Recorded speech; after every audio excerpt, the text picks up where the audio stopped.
action, let's go. 저 건물을 찾으러. Assalamualaikum warahmatullahi wabarakatuh. Waalaikumsalam warahmatullahi wabarakatuh. Selamat malam rekan-rekan semuanya. Sebelumnya saya ingin memperkenalkan diri. Nama saya Dora Valensi. Saya dari Poltekkes Kemenkes Bengkulu. Di sini saya akan mengadakan sebuah penyuluhan kepada rekan-rekan semua tentang pengertian dan dampak dari korupsi. Sebelum melanjutkan materinya, saya di sini mempunyai poster tentang korupsi ini. Mau nanti dibaca ya teman-teman.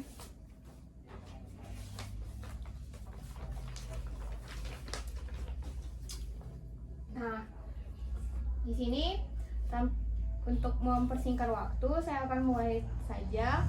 Yang pertama itu, sebelumnya saya ingin bertanya kepada teman-teman, apakah teman-teman sudah mengetahui apa itu korupsi? Belum. Baik, saya akan sedikit menjelaskan.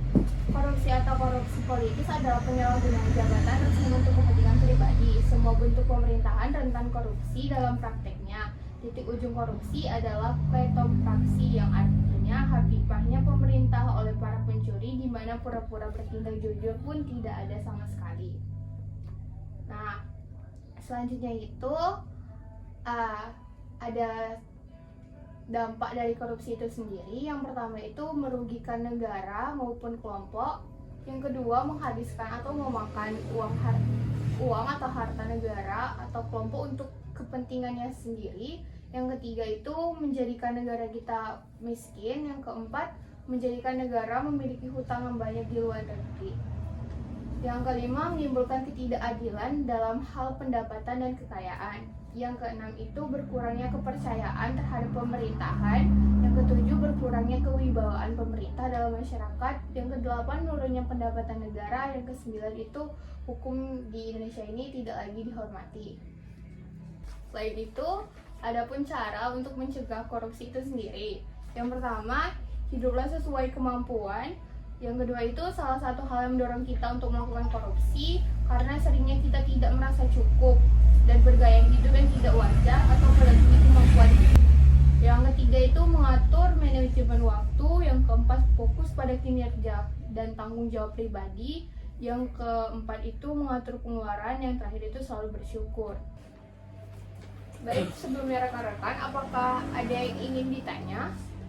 Saya ingin bertanya, nama saya Ulan dari Universitas Bengkulu. Ingin bertanya mengenai masa tahanan seorang pelaku tindak pidana korupsi di Indonesia itu berapa tahun?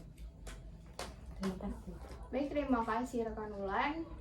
Pertanyaan tadi, berapa lama masa tahanan tindak korupsi? Berdasarkan pasal 3 Undang-Undang Tipikor, maksimum dari pelaku tindak korupsi ini 20 tahun. Minimumnya hanya 1 tahun saja.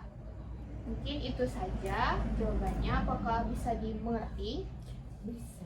Perkenalkan, saya Toriko Rahmat dari STK Salpata Bengkulu. Di sini di poster ini saya melihat banyak sekali lambang dari tikus-tikus di poster Anda ini.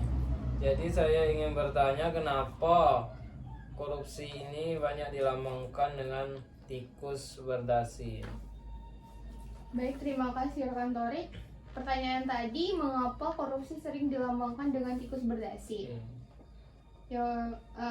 Karena sikap serakah, egois, dan mementingkan sendiri itu hampir mirip dengan sikap seekor tikus. Maka dari itu, korupsi itu sering dilambangkan dengan tikus berdasi. Baik rekan-rekan, apakah ada yang ingin dipertanyakan lagi? Cukup. Baik, terima kasih atas waktu yang telah disempatkan pada malam hari ini. Saya ucapkan terima kasih banyak kepada rekan-rekan.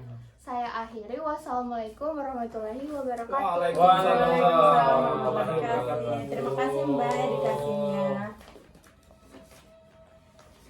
Ya tuh. Cetak gunung. 들어줘와 함께 달려.